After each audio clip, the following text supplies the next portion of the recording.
Human beings are born to experience life fully, yet whether they achieve it depends entirely on themselves. One can miss life altogether, going through the motions of breathing, eating, aging, and finally reaching the grave. But this is not living, this is slow dying. A gradual decay stretched over 70 years.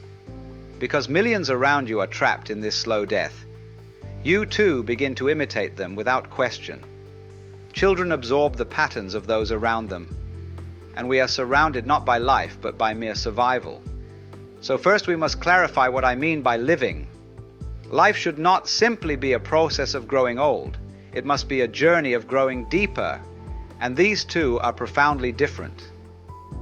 Every creature can age, but only a human being has the privilege of growth. And yet, so few claim this birthright. Growth means moving deeper into the essence of life with every passing moment. It means moving away from death, not toward it. As you dive deeper into the heart of existence, you begin to sense the eternal within you.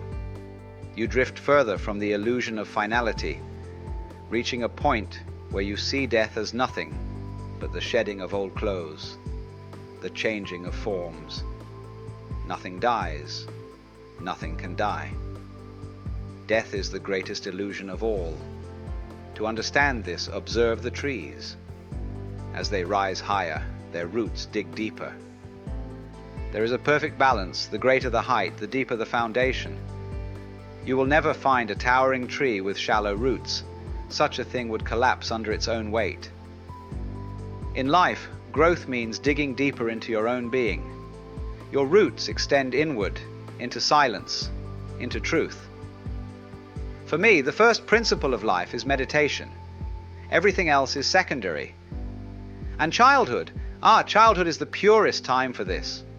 As you grow older, you approach death, and the practice of meditation becomes harder. Why? Because meditation means returning to the eternal within you, the divine, the timeless essence. And the child, unburdened by knowledge, untouched by dogma, is already closer to that essence than most adults will ever be. But tragically, the innocence of a child is condemned as ignorance. You see, both innocence and ignorance share a quality, a state of not knowing. Yet they are worlds apart. Ignorance is an emptiness that craves to be filled. It seeks power, possessions, knowledge to cover its void. Innocence, on the other hand, is a fullness. It is complete, content with the present moment. A child, fascinated by the flutter of a butterfly, entranced by the colors of a rainbow, has no ambition to possess or control. It simply delights in the wonder of being. And yet, society confuses the two. We have mistaken innocence for weakness, and in doing so, have shattered it. Children are filled with the richest treasures, the very wisdom sages seek after long years of struggle. The wise, you see, do not acquire, they return. They reclaim the childlike purity that was lost under the weight of knowledge.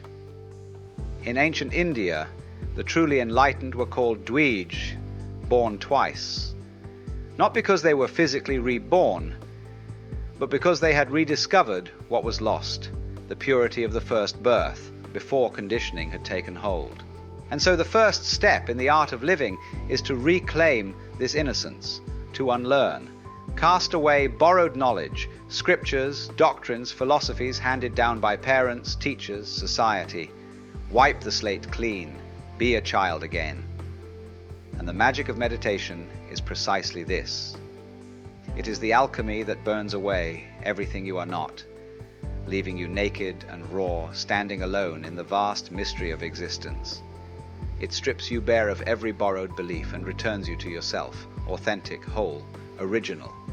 You become a wanderer, an explorer, not a seeker of ambition but of truth, not climbing the ladder of success but descending into the depths of being. For what madness is it to chase becoming something when you do not even know who you are? This endless craving to become is a sickness of the soul. Being is already yours, and discovering it, this simple act of returning to your own presence, is the true beginning of life. With this discovery, each moment becomes a revelation. Each breath a miracle. The song of a bird, the whisper of the wind, each speaks volumes. Sensitivity awakens. You find beauty in the tiniest blade of grass, recognizing its place in the grand symphony of existence. This sensitivity is love, not the possessive kind, but a natural outpouring of reverence for all life. Look at St. Francis. On his deathbed, with his disciples gathered to hear his final words, he did not speak to them. Instead, he turned to the donkey that had carried him for years and whispered, "Brother, I am so grateful for you. Forgive me, for I have not always treated you with kindness." This is the tenderness that awakens when one has truly lived. To grow is not merely to age, but to expand in awareness, to break free of conditioned patterns. And so I say, begin with meditation. Let it cleanse you of all that is false, all that was imposed upon you. Let it open the door to sensitivity, silence, and wonder. And from this inner flowering, share. Share your silence, share your truth. Share your joy, not as a transaction, but as a spontaneous expression of the fullness within. Then when death arrives, it will not be a tragedy, but a final act of grace, a gentle bow to the great unknown. Live so fully that when you leave not in regret, but in gratitude. Life, you see, is not a test, it is a dance. Stop surviving, start living.